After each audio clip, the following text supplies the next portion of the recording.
What is up, guys? Welcome back to First Cut. This is my review of episode 5 of House of the Dragon. This episode was insane. So much happened in this episode that it's kind of hard for me to try and digest and try and get to everything that happened, but I'm gonna do my best, guys, so stick with me. Let's get into it. Now, the episode starts out with Daemon killing his wife. That's essentially what happened. He set it up to make it seem like it was accidental, but this is exactly what he wanted. He wanted to be rid of her for such a long time. So finally he did it, and he made it seem like an accident, which is something that Daemon is gonna be doing a lot in the future events of House of the Dragon. Just a little tease there that I'm giving you, but it also sets up how Daemon is willing to do anything he wants in order to get as much power as possible. So I like that they set this up to show you Daemon is still playing chess, he's still playing his games, he's still doing what he needs to do in order to get what he wants. So that was a major moment. We also got to travel to Driftmark in this episode, and we finally got to see the Driftmark throne. We got to see how the Velaryons set up. We got to see how they decorate, how they're stylized, how they're so different from anything we've seen before in Westeros. So I like that we saw that, and I like that we saw Corlys playing games his own way too when it comes to power moves, when it comes to sitting on the Driftmark throne, and kind of making the king, you know, beg a little bit when it comes to what he wants. So I like that Corlys is still playing these kind of games and doing his power moves to show the king, like, man, all those times you didn't listen to me, all those times you shafted me and put me to the side, and now you come to me, I'm gonna make sure and show you who I am and how I'm powerful as well. So I like that we saw that from the Velaryon side. We also got to see Sir Criston Cole basically confess his love to Rhaenyra and tell her to run away with him, which is ridiculous. Like, I don't know what he expected, but he really said, hey, just leave your name behind, leave everything behind. Let's go to Essos and start a new life together.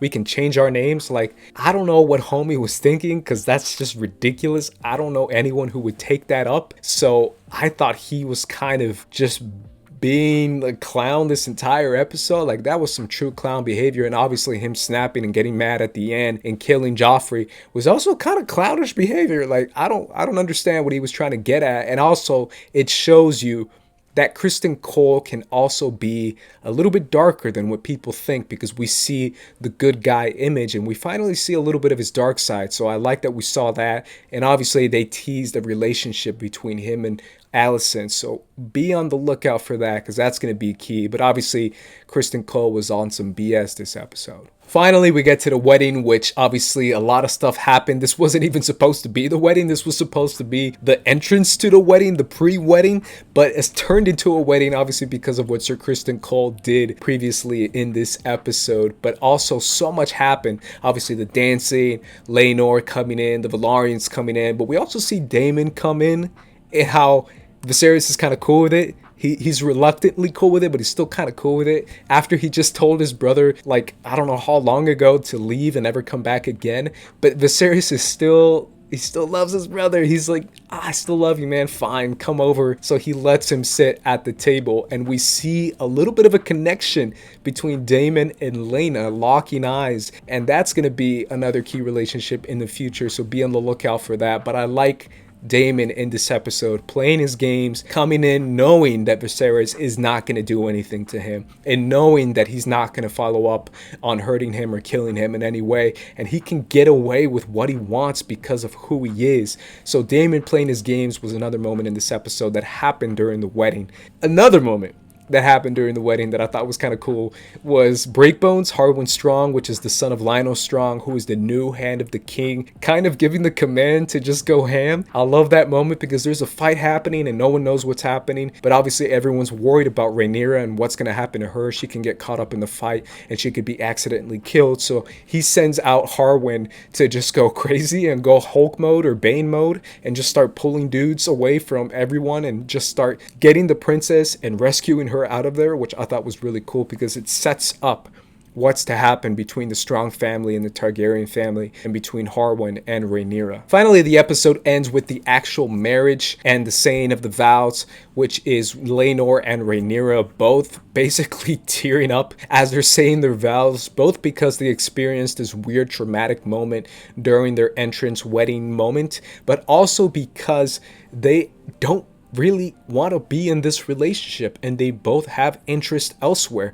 And we see the pain in Leanor, and we see that Leanor probably isn't gonna come back from this. This is a moment for him where he truly lost the love of his life. So this is something that truly changed him, and a happy-go-lucky good guy is probably not going to be what he is as a husband. So we know that to come when it comes to what he just experienced in this wedding. So that moment is key. And obviously Viserys passing out, showing his health deteriorating even more. And at the end, Criston Cole trying to take his life because he wanted to end his life, and Alicent telling him to stop because Alicent knows he can use Criston Cole in the future. So I like everything that was set up in this final 5 minutes of the episode, because it's going to be incredibly important for the episodes to come, which I'm so excited for, because we're finally getting that massive time jump with new change of actresses with Alicent and Rhaenyra. So I'm pumped for that. And I'm excited because these events are going to be even crazier than what we saw these past 5 episodes. Either way, obviously this episode was insane. There was a little stuff that I didn't appreciate that much when it comes to changing in the books. I thought the Criston Cole moments were a little too wild. Like,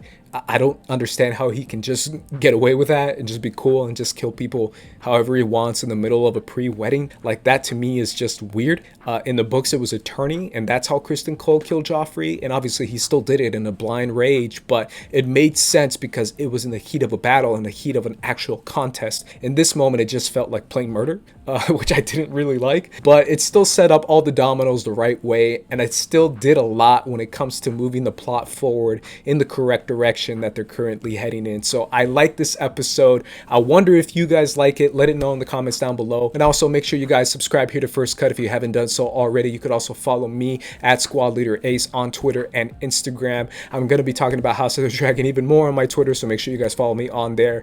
But either way, guys, for the First Cut crew, I'm going to be peacing out. So peace.